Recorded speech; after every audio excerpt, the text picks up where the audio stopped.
All right, what's up, everybody? Welcome to Car Talk Podcast 27.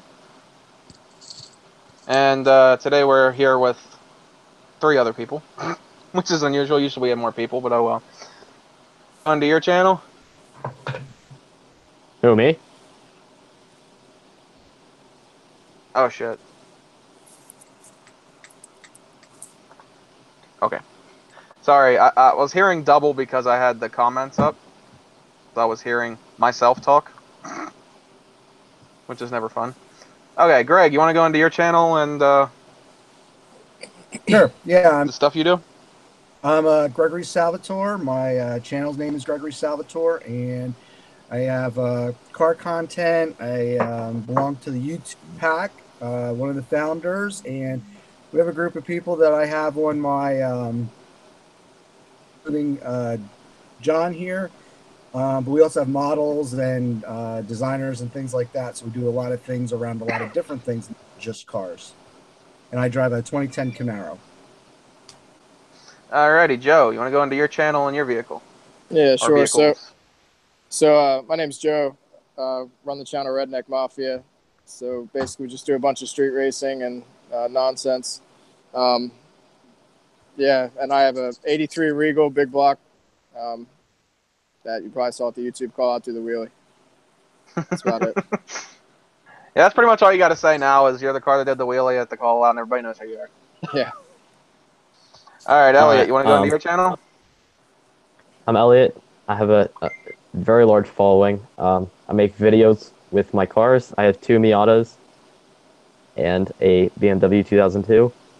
All of them are very stock and very slow. And You people can still hate how I have fun close with a it. slow car, though. You can That's still have right. fun with a That's slow true. car. That's true. You have a lot of fun. You can have more fun with a slow car because Yeah. it can get in a lot of trouble quick. Yeah, Right. and you don't break every time. That's what I got to say about that. Like me and my friend Brady, he was actually supposed to be here tonight, but he was having internet issues. We went out in his Focus, and we're going around turns and shit, and it was fun. I didn't think that car could be that fun, but I was quite impressed. I'm driving a '98 Beetle for the winter, and you know it's stick. You can have a lot of fun on backcountry roads. You know you just can't get yourself in a whole lot of trouble quickly. You know you don't really. It doesn't lose control like a powerful car does and get you in trouble. Yeah, like Yeah. like Street Speed's stack of tickets. All right, for our first topic, we are going to, obviously the one that's in the title, the mid-engine Corvette, the Oh C8, boy. which has... Some more information has been leaked a little bit about it. That apparently it's going to be, supposedly be revealed at the Detroit Auto Show. Oh, A I'm lot going to sooner that. than I'm going everybody to that. thinks. Interesting. But supposedly it's supposed to be revealed at the Detroit Auto Show, which I'm surprised it's coming this early. Like, you'd think they'd gap it a little bit between the new ZR1 coming out. Another thing is I also heard that the so-called paint shop that they're building at the Corvette plant, they are supposed to... Oh, Josh. Greg, did you see Josh's comment? Yeah. Okay, so the 570 experience says Elliot needs a haircut. Oh, thanks. My hair has actually been like this for a very long time, so. Yeah, everybody definitely check out Josh's channel. Oh, and Gemi D, who just got here. We should- Gemi D says that's why they unveiled the ZR1 in Dubai, so they could debut the mid-engine at Detroit. That makes sense, but I'm still surprised they do it so close to each other, because then people that are thinking about ZR1s are going to be like, should I just wait for the mid-engine car and get that instead? Here's my thing, and the fact that you say that brings it up all the more. GM has announced they're going all electric. You can't take a Corvette from a V8 to an electric car overnight. I don't know that it's mid-engine. I think there might be some electronics in there or electric engine motors in there. And Well, that's or they could be doing a hybrid thing. Well, here's what I've heard.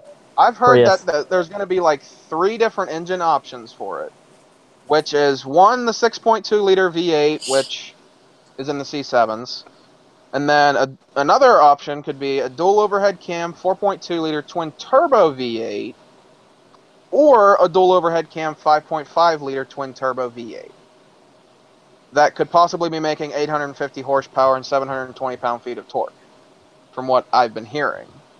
But of course, obviously, none of these numbers are confirmed, obviously, because the car hasn't been released. But right. what do you And guys it could think be a on that? 4-cylinder turbo with That's my dogs. 2 electric motors. No 4-cylinder turbos, please. Oh my God, no. God, Hyundai no. Sonata. Just no. No. But what do you guys think about them switching to mid-engine? I don't even know. So was the oh, you guys like my pants? I'm gonna get comments for that. I don't know. I mean, mid-engine, they've been talking about it for a long time. They've been bulling it up. I think the car as a V8 mid-engine could do well either way. You're going to gain a lot more people and you're going to lose some. But it will increase the value of the older vehicles. So those that have them now are going to hold on to them. They're going to be happy with it just because theirs are more or worth more. Well, unless but the car like itself. Here's the thing, though. Before you get started, the Camaro ZL1 is beating the C7 Z06 in an automatic. So the Corvette has to do something. Yeah. True. Plus, what I've heard is that they may run the C7s alongside the C8s in production. I've heard that. Yeah. Because the 8's going to be so. No, Like- where did the rumor for the electric Corvette come from? Did it come from Chevy itself? No, it came from me. Greg. Oh, I literally I did mean, a video. see, Here's the thing. Nobody knows. It's all speculation on what this engine is and what this car is.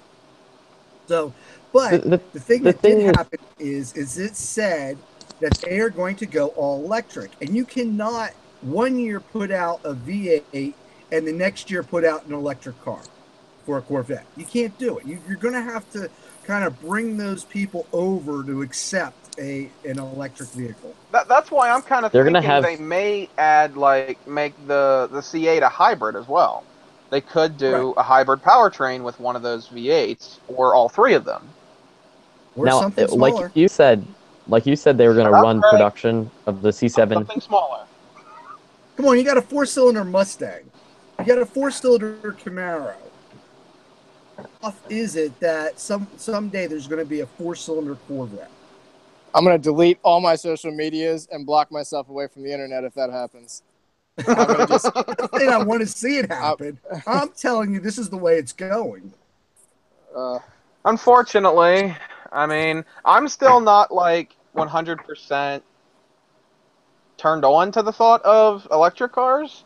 I mean, my friend Jeffrey from JR Garage said once he rode and got a Tesla, that changed his mind. And I'm like, I said to him at the call out, I was like, well, then you take me for a ride in one and try to change my mind, but good luck. You ain't gonna change my mind. And he said, we'll have to make that happen. I rode in one. But It's I'm like, nuts. good luck. It changes your view totally. Nope. Because I've ridden in it. Okay, changes my view. Maybe not you, because you do wheelies in your Buick, but it's different because it makes no sound. I would never buy one because it makes no sound. That's stupid. I drive 4 cylinders. I have 3. That's the thing I hate about it. That's the thing I hate about it is because you don't hear nothing, so all the emotion is taken away from the car. Yeah, you get. See, now, what's the new Tesla? Like 0 to 60 in 1.9. 2.1 or 1.9? No, it's 1.9. 1.9. Yeah, you just get. That's pretty much it. You don't hear nothing, no emotion at all. You just get stuck back in the seat real fast. Go to the amusement. I figured when they released The 570 who's in the chat room just did a video not last week, I think it was, that said that his vehicle, now it sounds great in there when you're driving it, and it's all done through a speaker. It's not the exhaust. They just throw a speaker in your Tesla, and that's what the future could hold. Yeah. People demand that sound, they'll just put it in through a speaker. Scheitzer. Man, There's a Joe whole over video here. Not for me. because challenge people to do a tunnel pull to the sound of their exhaust to hear it. And the 570 experience said, I can't do that. I have a 152 mile an hour Ford Explorer that sounds like a Taurus, and the sound that you hear inside sounds great, but it's fake.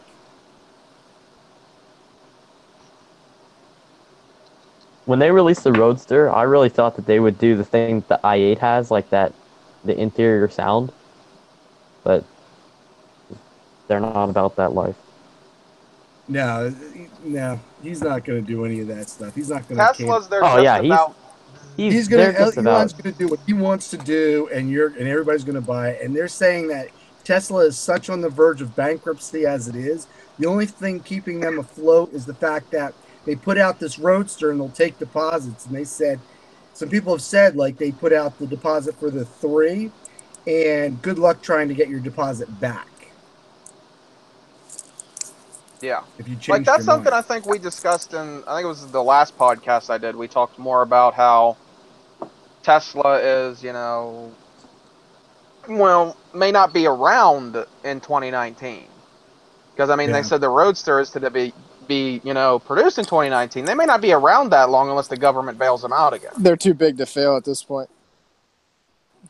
Yeah, that's another They're point, too too. big. Is like, Out of- they're pretty big, but I don't know. Yeah, I mean, I And Sinister Shelby said he's trying to get in here. It's just, I guess, being complicated, I guess. That's why you joined before we So. start. honestly, I think if Tesla went, one of the big 3 would buy, or some manufacturer would buy them. Yeah, and it would probably And still take remain Tesla. technology. Yeah, they're not. I don't think. Get Me D on Cars just said Tesla spends $8,000 every minute, apparently. The rocket research, man, that'll bump costs up. That's for sure. All right, let's move on to another topic. Wait, can I talk about this Corvette thing? Yeah, sure. Go ahead. If you have something else to say about it, yeah, sure. So in my opinion, I think it's stupid. I think it's dumb that they want to move the engine to the back but people have said this before, but it's always been a front engine car, and it's always not been a straight competition with European cars. It's always been different, but still, like, same amount of performance, kind of. I mean, you see that more and more with the C7 and the C6, but not so much with generations before that. But they were always a front engine car. They never had the engine in the rear, as we all know. Yeah, but there's been concepts gone back to the 60s of making it a rear right. engine. And you think about their market. It's people usually over the age of 50, other than Street Speed, but people usually over the age of 50, they don't believe in electric cars. They love that sound. They love that American V8. Of every car in that price range. That's true. Other than, like, I don't know, the ACR, because that's not really... I don't deal with expensive cars. Here's the thing about car insurance. Car insurance is a reverse bell curve. You pay a whole lot of money when you're 16, or you just... At the age of about 50, you're at your lowest insurance point, and then it starts to go back up as you get older. So that's why people in their 50s buy Corvettes, because that's who can afford the insurance on them, for the most part. Except Street Speed. Well, when you're making, Well, he's got a McLaren, so. Yeah. Okay. What? No, I pay $30 a month for the Regal. You say $30 a month? $30 a month. It's a stock Regal. Still has a 6-cylinder in it. So. 6-cylinder, my ass. I pay $168 a month for 3 vehicles, one of them being a Camaro with an 18-year-old driver in the house. That's not bad at all. Yeah, that's actually My pretty damn good. my Denali, I think, is $350 for insurance a month. So yeah, like $350. But I'm 22, so that's probably why. No, I thought you were a lot older than me. You're 1 year older Yeah, than me. yeah, no, 22. Okay, then. All right, are we done on the mid-engine Corvette topic? Anything else anybody want to say before we go to the next topic? Nope. Nope? Okay. All right. On more Corvette news, just to get that out of the way so I don't have to do another live stream about Corvette again. Unless they come out with it anytime Why soon. would you want to talk about something that gets tons and tons of views? I don't understand. All these Corvette fans watch Corvette videos. Why would you Wait, want to what? make another one of those?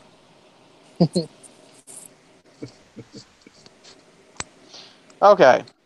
So what's everybody's thoughts on the new price for the ZR1, starting at $119,995 for the coupe and $123,995 for the convertible? Do you guys think the price is reasonable for starting at, or do you guys think it should be a lot cheaper? Because I mean, by the time you get in or you factor in, your options, your insurance for it, your tags, your registration, all that bullshit, you're probably going to be looking at probably Sales about tax. 100. That too. That's a big But hitter. you're probably looking at probably about 150 grand, all said and done in the end. I don't understand why they offer it in a convertible. What is it? What are we talking about? The ZR1. ZR1. The price. Yeah, And I don't understand why they allow people to buy it without the big wang. Because they're 50-year-olds who don't want the big wang. Exactly. Yeah, I know. But they're 50-year-olds buying it that will never seems put it dumb. on a track. True. I think that all the prices for any of the prices for the cars, for muscle cars per se, that are over 100 grand is ridiculous. Even for like the demons that are 100 grand. I mean, if you took 100 grand and you put that into, any car, building a car. Yeah, you could literally have a 7-second car. Like, I don't understand why they're so expensive. It's crazy to me. Yeah, I mean, what you're getting on the ZR1, it's you're paying for the collectability of it. If you're not buying that car to put in the garage, if you're not Jay Leno buying that car to put in the garage, I don't see the point in it. Yeah. No, I completely agree with you. I mean, I won't be surprised if Jay Leno doesn't get. I'll be surprised if he doesn't get it. We all know Jay Leno's getting the new ZR1. Oh no, it was confirmed yesterday. His order is already placed, or like his spec. Must be nice. Yeah, he got one of the new Ford GTs also. Speaking of the Ford GT, oh boy, what's your guys' thoughts on Ford suing John Cena for selling his Ford GT? I heard about that. Stupid. So that's what happened. I saw it. I didn't watch it. I thought it was a stupid thing to do. But so give me a little bit of backstory and maybe somebody else who doesn't know. Why are they suing him for it? So they're suing him for it because he supposedly signed a contract with Ford when he went through the approval process or whatever that states he cannot sell the car for 2 years. And then he doesn't fit in the car. He doesn't fit in the car, so he wants to sell it. Well, yeah. Here's the thing. Ferrari's been doing that for years and more. So there's precedent for it. So do you think... Wait, what'd you say? You cut out there for a second. I said Ferrari's been doing that and more for years. So there's precedent. I mean, Ferrari has sold cars, limited production cars, that said you cannot allow anybody to test drive this car for like car and track, road and all those guys, car and driver, road and track, all those guys. Like you're not allowed to give them the car to test. Ferrari's been doing that for years.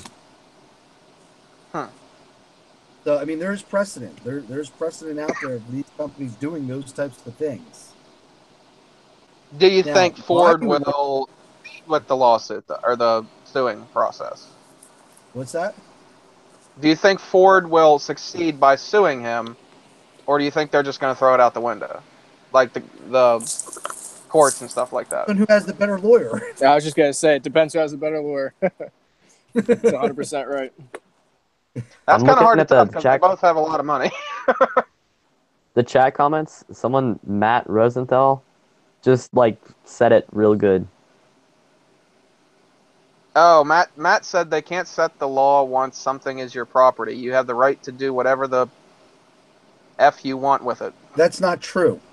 That's not true at all. They can.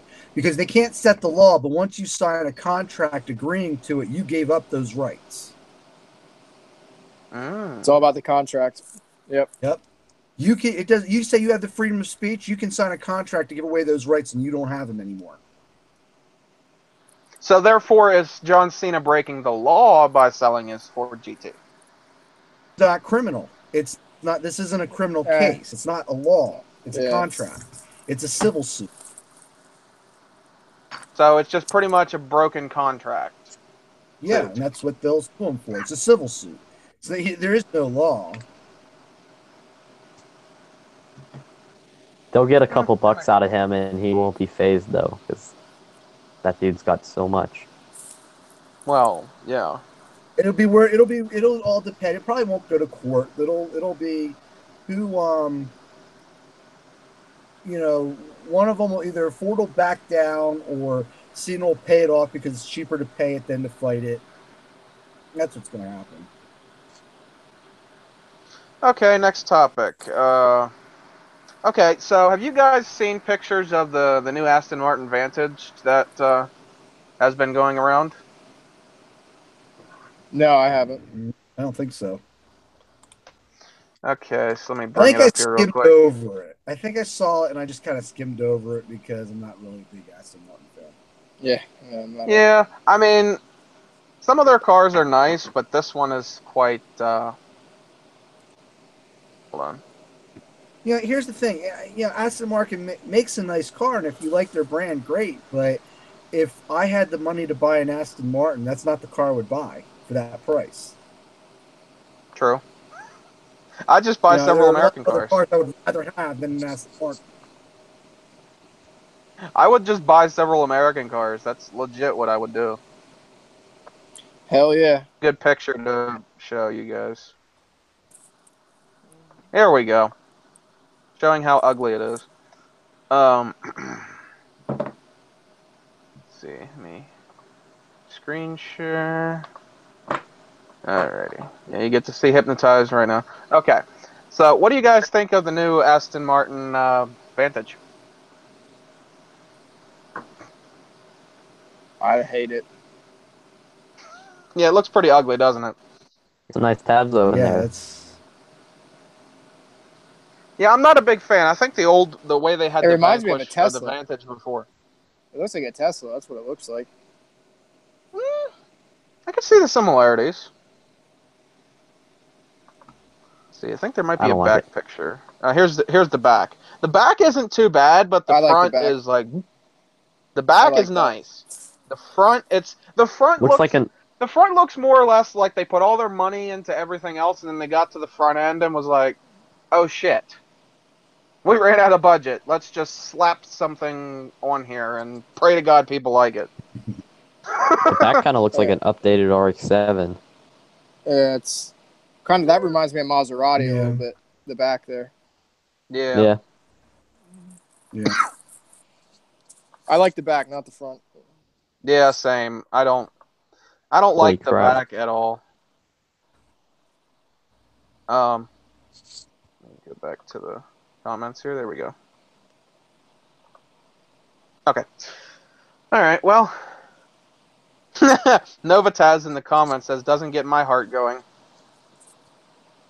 True. Oh, apparently Gimme D on Cars thinks it's beautiful. And Matt Rosenthal says it looks like a baby DB10. Hey, Gimme D on Cars.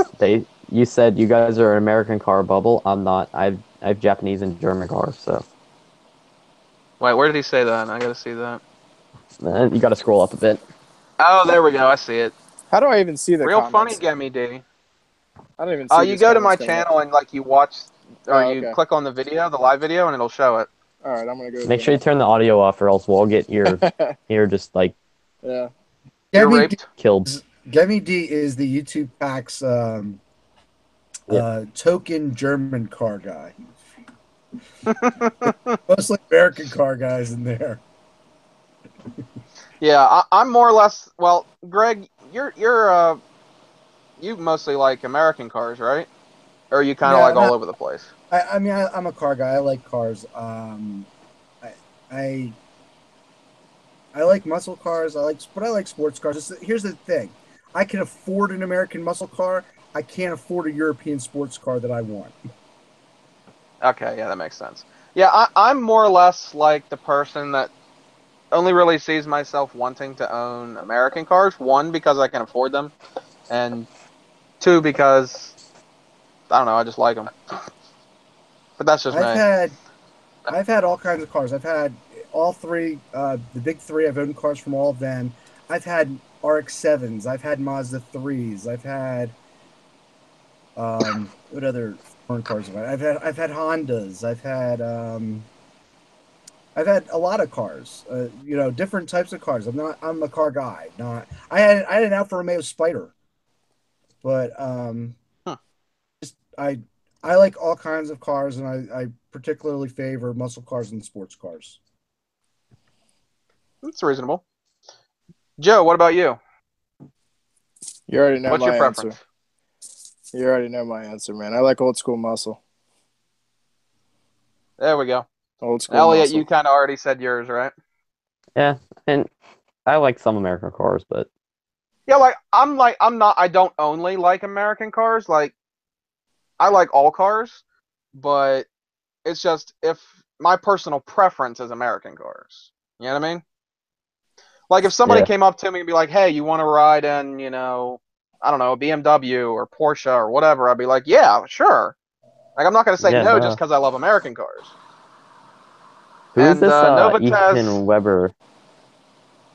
Novatez says, "Love Lambos, old Ferraris. I like a bunch of old British sports cars, but I'm not just American cars. I just know what I like, and I don't like horses. Horses? What? Okay. Oh, I think he might mean Mustangs. Buy horses. I don't Oh, know. Sinister Shelby is Yeah. back on here. Where? Wait, wasn't he in the comments? Yeah, he's in the comments. He's like, Hangouts doesn't like me. Where was that? I must have missed that. Shit. Who was that? Sinister Shelby. Oh, Uh, really? Sinister Shelby. Trying to find out where I don't know where the comment is. It must have got buried. Um.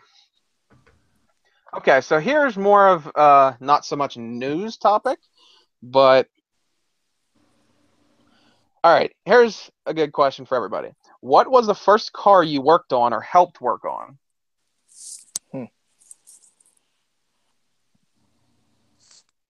Uh, like a 1994 green Lumina. It was my dad's, and he was replacing the taillight. I was really little. I don't know what happened, but he was like, "Is the turn signal working?" And it was actually on fire. So, Jesus. and I was like, "Nope, it's on fire." And he came out there. He's like, "Yep, it is." And then we put it out. But All right, Greg. What about you? You know what? I don't know. I remember taking a motor apart at a friend's house when I was probably about 14 years old.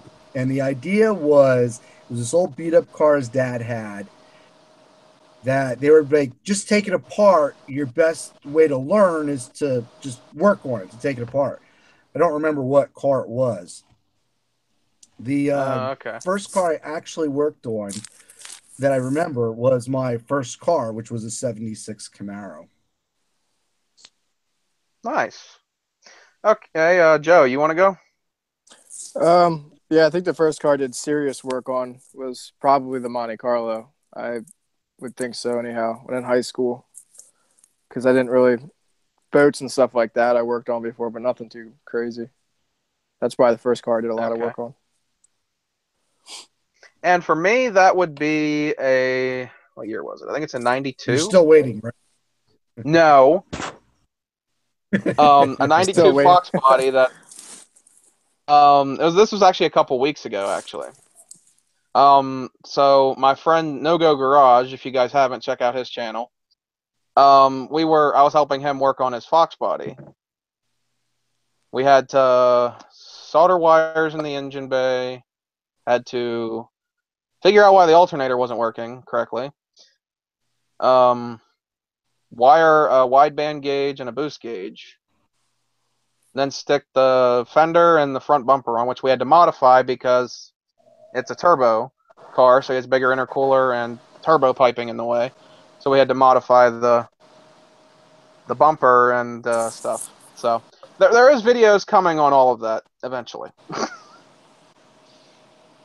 But yeah, that's pretty much the first car I ever helped work on, and it was fun too. So,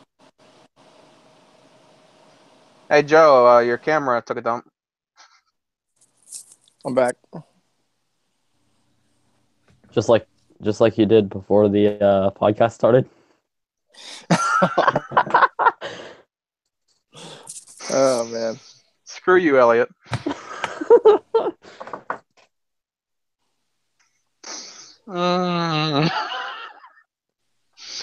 Okay, next topic. You're moving along. What was the first car you guys ever drove?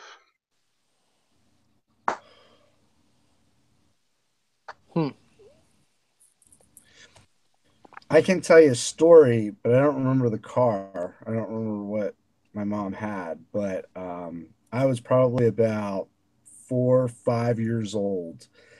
And back then, you didn't have the laws you had today. Like you have to shut off the car when you go to the gas station, and people actually pump the gas. So my mom goes in, it's like my cousin's garage or whatever. She goes in the office. My brother and I'm like 5, my brother's like 2, and we jump into the front seat, and I put the car in gear. And I can remember the attendant grabbing the door handle, trying to pull back to keep the car from going. Couldn't reach the gas pedals. Couldn't actually go anywhere, just in drive. But and then I put it back in. So I was all right, I'm out of here, guys. I gotta go do something. It was like a early 70 something. Sorry. All right. Good to see you. Good. Okay, Joe, what about you? I was sitting here trying to think of it. I think, weird enough, the first car that, not technically a car, but the first car that I drove was my dad is a truck driver, and I think he let me drive his truck down our old dirt road, which is actually kind of, yeah. But that's the only thing that's the first time I can remember driving something anyhow. Mine was my mom's 05 Buick Century, which I may or may not have hooned around before. Many years ago. May or may not have drifted around a U-turn by accident and by accident. Went 115 in Mexico. When you're drifting by accident, it's not called drifting. Well, I mean, it kind of was. I mean, it wasn't wet out or snowy out. It was like perfect weather. Went around the turn, and then the back tires decided to say, "Hey, what's up? No traction." And it was just like, whoop, and it was either drift perfectly or smash into concrete wall. That was first time doing that, so I was like, whew, oh, that was close. Hey, No Go Garage is in the comments. We were just talking about you, buddy. And what are you talking about the Crown Vic for? That was his first car he drove. Oh, okay. Okay, never mind. First car you drove. Okay. But yeah, mine was a old beat up Century. And Sinister just went from a 91 Mazda to a Shelby. That's a step.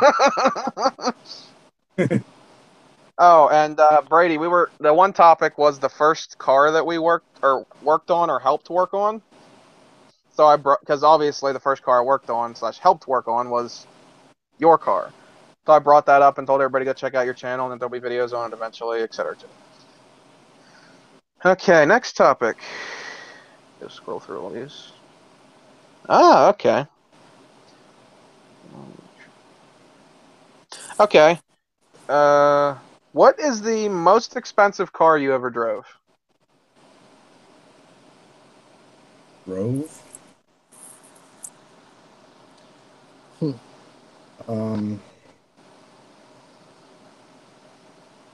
Okay, I guess I'll go first since you guys are thinking. Yeah, I don't even know. Mine was a 2016 Charger Scat Pack. Most expensive car I've drove. Probably my truck. Probably. Mine would probably be a Jaguar XJS. I used to sell cars for a car dealership, and they had Jag, so I drove the Jaguar XJS. I've also driven Vets, but I think the XJS was more expensive. How was that? Yeah, one day, it was they sold Chevy, Toyota, Alfa Romeo, Peugeot, and Jag. So I worked in the Chevy showroom, but the other showroom was right there in the same lot. And one day there was nobody around to give a Jag demonstration. So I get in the Jag I'm like, oh, I'll talk to the guy. I couldn't even figure out how to turn on the damn lights. Like, it is just so different than any other car out there. Like, I could drive the XJS during the day because I would move them around and do different things with them, but it's just start it and put it in drive. But you couldn't tell what anything was in the thing. It was like everything was completely different. Wow, that's Brady. Really? The used Focus ST. Okay. I almost thought you were talking about your Focus, but then I saw the ST and I was like, wait, no, that's not it. Sorry, I was having a brain issue there. Forgive me. But okay. Yeah, I'll have to read that later. Let's see, next topic. Okay, what's the most expensive car you've ever rode in? This should be somewhat interesting. Do I have to go first again? Yeah. I can't. I would probably have to say the most expensive. I'm gonna assume it'd be the 2016 Stingray I took a ride in. I think it'd be either that or the Charger, because those two are obviously up there since they're newer. But I'm not sure which one. All right, Brady, if you can if it works to join, go ahead. If not, we'll try to get you on the next one whenever that is. I'd say it would be now Patriot Rocket or Freedom Rocket. That's probably, if you add up what has been done to that car, if you had to buy, like, obviously he gets a lot of sponsorships and stuff, I'm sure, but if you had to actually pay for everything, I would say that's probably the most expensive car I've ever ridden in. Which one's that? Oh, you did ride in Nick's car, didn't you? Oh, Nick's car. Oh. Okay. Okay, I got a question for you guys, and everybody in the comments, of course. Okay, so multiple months ago, I actually started doing this. It's not like the podcast. It's still a live stream format.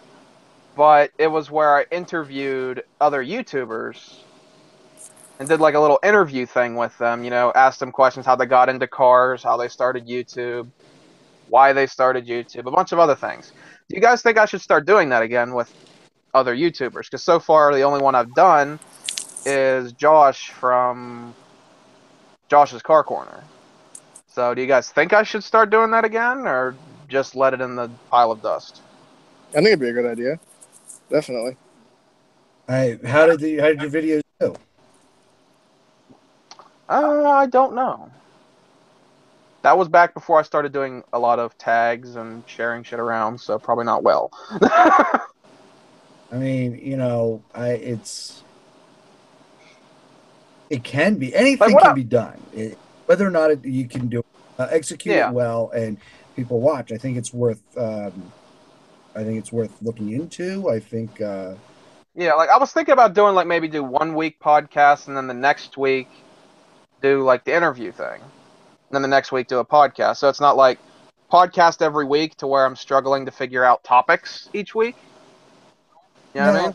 John, when with this setup, do you control the large picture or is Google doing it? Oh, you mean like on the actual live stream where it switches between? Yeah. It does that on its own, but like see, I can click on Brady right now and that's what you see. Okay.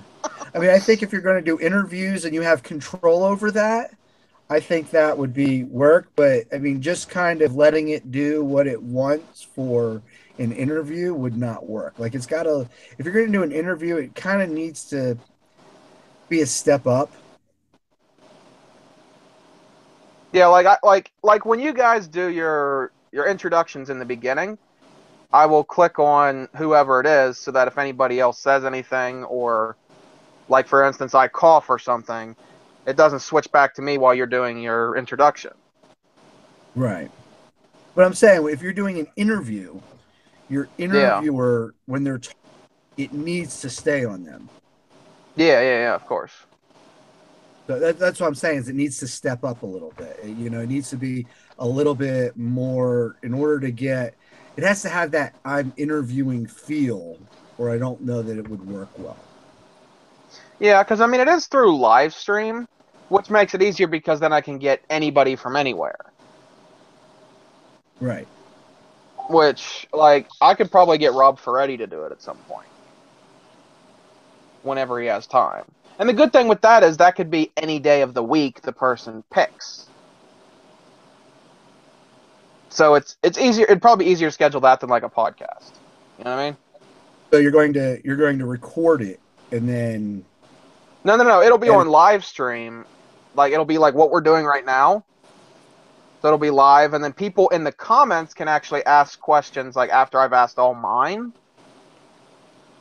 I think that So if if you do anybody, that though, I think you're going to run into a problem if you just say it's anytime. The big thing that no. I mean like I schedule it with the person, and then I post that it's going to be on this date. You know what I mean?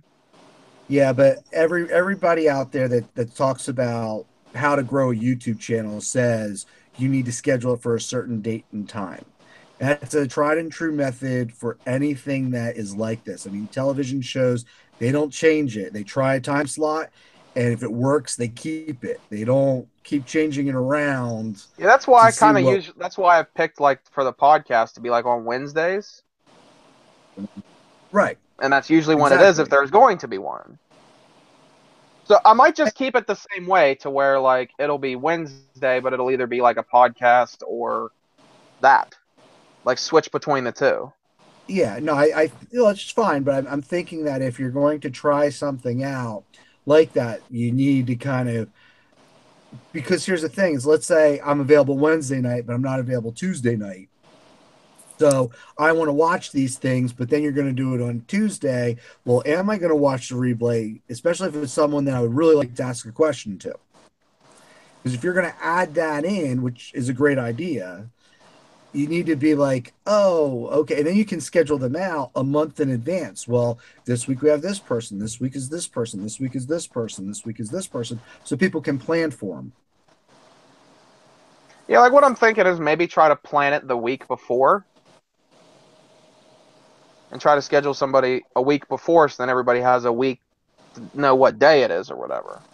Well, here's the thing about that. If you plan it out a week in advance, you're constantly trying to get people. So let's say you talk to me 1 week, and you talk to Nogo 1 week, and you talk to Elliot 1 week. I mean, you're asking 10 people every week, are you available on Wednesday night? But if you're scheduling them out advance, you've got a commitment. You're advertising that that person's going to be there. And then if they back out, it's a lot more on them. True. If you're setting up, if you have a commitment from somebody and you're asking them to tell on their channel that you're going to be interviewed and you're promoting them on your channel that they're being interviewed, them not showing up is not going to be a good thing. I mean, things happen, but still, if they don't, it's you just kind of keep in contact and things like that. Now if they cancel 2 weeks and say, hey, listen, John, I know we have this interview in 2 weeks, but something came up, I can't do it. You have 2 weeks to get somebody else. You can reschedule. If you book me a week in advance and I say, or like, when did you send me this one? 2 days ago? 3 days ago? I think so. Something like that. So I sit there, I say, yeah, it was Sunday night. So I say, yeah. And then Tuesday, something comes along and I have to cancel. Now you're scrambling. Whereas if I'm planning it for 2 weeks, or a month, it's less likely for me to make other plans that night or for me to, because if you ask me on Sunday and I say, yeah, I can do it on Wednesday, I didn't check my schedule. I might have forgotten something. If you say, hey, next month on the 15th, could you be on my show? Now I have to check my calendar because I have absolutely no idea. And then if I say yes, I'm going to put it in there so I don't forget. And that's the difference between setting up right away and, last minute and planning ahead. True. I do know some people like to do stuff more on the fly too, is another thing. Like I've seen a lot of people that are like, oh, just ask me day before. Or, you know what I mean? Like I've had that come up with the podcast where some people have said, like, I'd ask them a week in advance, and some of them were like, oh, just ask me closer to the day or whatever. And that's somebody who's not going to. Honestly, that's the type of person that you call up when it's last minute, somebody cancels. Brady. Brady's me. raising his hand. That's me. Tell me 15 minutes before, and I'll probably do it. Yeah, and that's kind of like that entire week we were working on the Fox body. It was like, don't know if we're doing it this day. I'll find out sometime in the daytime. But it worked. That's all it matters. But yeah, I might try to like schedule them a little like those. Like let's say I have one person scheduled for this week. And if I do it like the format with the podcast where it's a podcast 1 week, an interview the next week, I can do it to where it's like the 1 week that it's supposed to be an interview, have one person scheduled, and then the next week that it's supposed to be an interview, have another person scheduled. And if that person cancels, I can see if that person wants to move to that one, or we just skip that week until the one that's actually scheduled. How does that sound? Oh, I'm just trying to get you that you need to plan ahead and not, and there are definite benefits to that, because if you ask me the day before and that person says no, well, now you're scrambling. Yeah, that's why usually I try to at least do these like a week ahead or whatever. Right. Well, I'm just, there's a lot of people who do different things, and this is different. And even here, you could have 3 people, definite, regular, or where you're set up. At least that 5 I can usually get. 3, as long as you have 3 to 5 people you can count on to be here, you can add a few more. So that person that says, ask me 15 minutes beforehand, you can because you have open slots. So it's normally 5, but you'll pull in as many as 8. True. Okay, well, here's a good question in the comments from Sinister Shelby. He says, what was your favorite ride-along? Show me some love, man. Show me some love. Well, yours wasn't a full boost one, though. You're right. It was still fun. It was still fun. Scared the shit out of me more than you, probably. Yeah, well, plus that second time when you went a little bit more, I was paying attention to the wideband gauge the whole time, so Right, I right. really wasn't paying attention to what was going on. So yeah, if I would have been looking forward, it might have been a lot better. But I mean, we're gonna do that sometime whenever you come back, if it's working properly. Oh, that reminds me, a couple of my friends said that maybe the reason the actual dashboard gauges weren't working, maybe you blew a fuse when you wired up the gauges. No, I put the data circuit into the fuse that controls the gauges in the dash, and I put both fuses into the ATA circuit, and it said that it would continue to operate the fuse that was there before, and it would also add the circuit to run my other gauges, but that's not how it worked out. So I've got no gauges on the dash, but just a boost gauge and a wideband. But I mean, that's really all that I need. Yeah. That and RPMs, that's all you need, man. Right now, I've got a limiter set, so I'd peg it off the limiter, and that's my RPM. There you go. That's right. That's all you need. But Sinister Shelby, I'd probably have to say at the moment. I know it'll probably change whenever I get the full interesting ride along in Brady's Turbo Fox body, but so far I'd probably have to say the Terminator as of right now. Yeah, the ZL1 was fun, but in newer cars you don't feel the speed as well as you do an older car. That's my only complaints. I'll rock your world. I know you will. You'll probably do a fucking wheelie. I would not be surprised. Like, we got to figure out when we can do that, though, Joe. We got to figure that out. I'm free most of the time as of right now. I might be secretly building a bigger motor for it right now. So. Interesting. Inside information. Yeah. But yeah, I'd have to say right now it'd be the 2003 Terminator. But, I mean, that thing, we went 130 in it, and it felt like it was probably a little bit faster than that. But the ZL1 was fun, don't get me wrong. We went 150. Obviously in Mexico, clearly.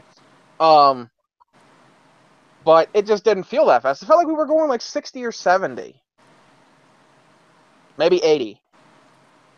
It just didn't feel like 150. Scary and fun. What? Yeah. Just the Fox platform in general is just scary. Fun. Speaking of Fox bodies, I can't fit in the driver's seat.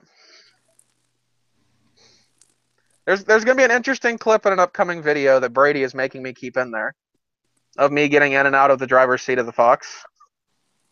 What do you have in there, Kirky? No, it's just the stock seat, but it's on an electric track, and it's broke. It doesn't move back anymore, so it's stuck forward as far as it goes. Yeah, which is like the steering wheel in my crotch. That's not going to work. Now, Brady, I do have a question for you. When you come back, are you going to let me try to practice on the Focus again? Oh, yeah, on the Focus. You're not going to touch the Fox yet because I can't even drive that worth of shit. But at this point, like, I've only had, like, what was that, 20 minutes of driving stick or something? Yeah, something like that. Wasn't that what it was? Something like that? Like, I don't even feel comfortable driving the Fox. Like, at this point, I don't want to drive it right now. Plus, with the steering wheel in my crotch, I don't even want to do that. That'd be uncomfortable as hell. But, yeah, like, next time, can we do it in, like, a more open parking lot that's not a freaking almost an incline every time I stop to practice getting started? Well, if you don't practice on an incline, then, I mean... Well, like, do that after I get it down pat of getting off of a flat surface. I don't know, man. Trial by fire. That's how you get better. Yeah, that's right. Okay, if your Focus can handle falling. Here's what you do, okay? You go out and find a motorcycle and learn a motorcycle. You will learn very, very quickly. Yeah, I'll learn very quickly how to fall on my ass. What happens when a motorcycle stalls? Not really much. It jumps forward and stops abruptly as you're straddling it. And you go balls first into the gas tank. If you hit it too Ouch. hard, like where you would spin the tires pulling out on a motorcycle, it wheelies and shoots out from underneath you. You will find out very quickly that holding point and how much gas to give. You got a point. True. I think with a little bit more practice, I can get it down pat. But what do you think, Brady? Since you were there watching the whole time. No, man, it was weird. We did about 20 minutes, and you did really, really well when you first started. Then you got overconfident and you sucked dick for the last 15 minutes. And, I mean, to the point where I was too nervous to let you continue in the gravel parking lot. So I don't know. Don't get a big head about it. You did good, but and you didn't. Yeah, I noticed that. Yeah. Okay. So, Brady, you want to introduce your channel? No, Want I to doubt introduce your anybody's channel? watching this long. There's still 6 people watching. Wow. Well, it's No Go Garage. I've got a Turbo Fox body. Haven't really posted many videos of it yet, but hoping to in the near future. Just trying to work out the bugs before I look like a dumbass on the internet. Yeah, That's pretty always much fun. it. Yeah. That's kind of why we decided not to record while my first time driving stick. Plus, it was like pitch black at night, so you probably wouldn't have seen much. So, well, you want to tell them about the other vehicles you have, Brady? Or are you just gonna only tell the Fox? Well, I mean, I've got a 92 Civic EK hatch, an 03 Ram 2500 with 5.9, a 99 Crown Victoria P71. That's really all that I mess with. I've got a couple other Fox body Mustangs, but they're yard ornaments going back to the earth currently. You forgot the Focus. Nah, I don't like to talk about that. That's the beater. Nobody brags You about still the have beater. fun with it, and it handles decent, so... Yeah, it's not bad. Actually, it handled a lot better than I thought it would. Like, when you were going around those turns, it was surprising the shit out of me. Well, I didn't think it could I had handle a that lot good. of confidence in it until the guardrail incident. Yeah, yeah. That was a little scary. Really bad. On the down low, we almost smashed into a guardrail. Oh wow, nice. Yeah. That's what they're there Like, here's for. the thing, though. I was recording the whole time, but I had the camera facing this way, not that way. So you didn't see what happened. You just saw my eyes kind of go a little bit. Like, oh shit, what's about to happen? ABS does But not function as it should. Found that out. ABS does not work on that car. let's see. Okay, here's a good one. If you were stuck with only one car brand, what would it be and why? Chevy.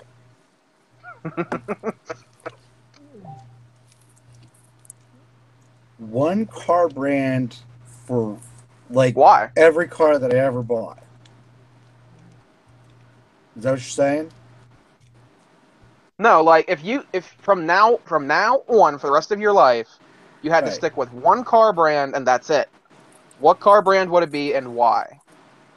Joe, you still have to give us a why. Because it's American. Well, so's Ford and Dodge. Yeah, but it's goddamn Chevy. It's a bow tie.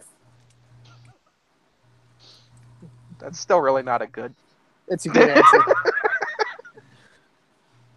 Oh, look at Josh, 570 experience. 130 is nothing, right, Greg? 130 is nothing. I think he's talking about miles per hour, I think. Oh.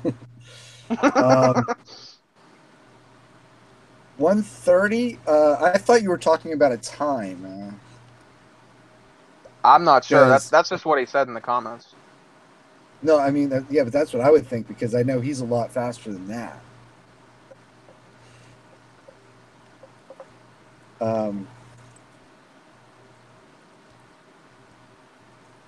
I don't know where did 130 come up as a mile per hour somewhere? Were we talking about it?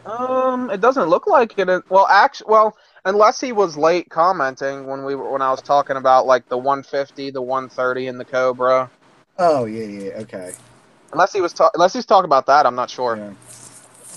Yeah. But still, like Josh, let's shine some light on the subject here. Greg, what would you pick? Well, if it's just simply you can only have one car brand for the rest of the life, what's it going to be? It's going to be Chevy. And the reason it's going to be Chevy is because I have no idea. Well, there's another part of it is that I have absolutely no clue what what the rest of my life brings. I can't say Ferrari because I can't afford a Ferrari now. There'll be all these times where I can't have a car. But And Chevy plus, Ferrari is really only like sports cars too. Yeah, well, but I would be okay owning sports cars for the rest of my life. I just can't afford them for the rest of my life. Yeah. But if I need a sedan, I have a sedan. If I need a truck, I can have a truck. I can have an SUV. I can have a sport. I have a choice of 2 sports cars. Camaro and Corvette. Right. So I'm going to take the Chevy. I'm interested to hear what Brady's going to say. Oh, Chevy, no doubt. Really? Yep. I thought you were going to say Ford. No, I like to go fast. Well, there's an LS in that Fox body, right? No, not yet. That's in the works. Yeah. That's another project. You're going to lose all the time until you get an LS in there, man. Yeah, there's somebody in the comments that the 570 experience, he's got a Ford. He's got a Ford Explorer. Does 152 miles an hour. He can go fast. Nice. True. What all does he have done to that thing anyway? I like to go fast for cheap. He's got a tune in Okay. Josh is like, don't hate on the EcoBoost. Me, I'm probably gonna have to say Chevy too, because like Greg was saying, you need a sedan, you got one, and personally, I like Chevy trucks more than Ford trucks. So therefore, Chevy is what I prefer. You get the option of the Camaro, the Corvette. Ford, you really only have one sports car, the Mustang, and that's it. And I mean, none of Ford's other vehicles really interest me except the Mustang, and that's it. The Focus RS is fucking awesome. Yeah, the Focus RS, that's a nice one too. But when I bought my car, it was honestly I thought I was going to buy a Focus when I bought my Camaro because I just didn't assume. I figured the Camaro was out of my price range. But I was leaning towards a Focus as a car that I was going to buy. I don't know Fox body.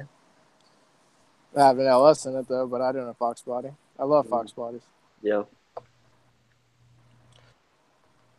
Good. I've had 2 of them. Was that they you, were Greg? cheap when I had them. Yeah. I've had 2 Fox bodies. They're just really good platforms to make them go fast. So light. Everybody makes parts for them. I think they've got probably the biggest aftermarket out of any other car. Yeah, that and G bodies. That's why I have a G body too. Yep. Okay.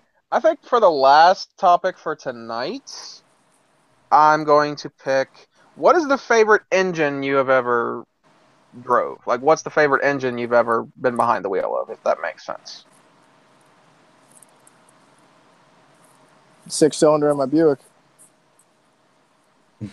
Really? Yeah. And the Regal. I think 6-cylinder in the Regal. Say The first generation RX-7. Oh, I you had an drove one of those? 83. I owned one. Oh, I had okay. an 83. And that engine just like it was a great, I mean, it wasn't high horsepower or anything, but it was just a great engine. And not only that, like to change the oil on that car, you pop the hood, which opened reversely, and right up next to the windshield, right just hand level was the oil filter. You just unscrewed it, and it was like driving a big lawnmower. It was just real easy to work on. It was fun to drive. It was, you sat real far back on the chassis, so everything felt like you were on the edge of out of control. Interesting. I didn't actually know you owned an RX-7. Yeah. One of these days, I've thought about. I'm going to do a video of every car I've owned. That should be interesting. I think that'd be a good video. Joe, you should do one of those too. Me? I don't know, man. I don't even know how many. Who knows? I've owned 15 cars in the past 2 months. That's great. Well, you definitely easily be able to make a 10-minute video. Yeah. Brady, what about I don't you? even have. What's that cut out? Probably the F-150 Coyote motor. My brother's got a 2016 F-150 extended cab, and it's very nice. I love it. Nice. I'd probably have to say mine. Well, I haven't really driven that many different cars per se. So I'd have to say mine was the 392 Hemi out of a 2016 Scat Pack. It was In all fun. honesty, it's in all honesty definitely the new motor for the Regal. That's been the craziest motor I've ever been behind. Well, yeah. I mean, like, were you planning on doing that wheelie at the call out, or did that just be like, Sort of, oh, hello, sorta. sorta? I mean, we tested it on the street the night before, and I know my camera's out. I got to go plug my phone in.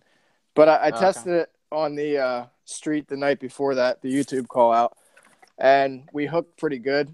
But I never took any clicks out of the suspension going to the track. So we did a decent wheelie that first pass, which was all motor. And then the second pass, I put a 150 shot to it. So I kind of had an idea that it was going to do a pretty big wheelie.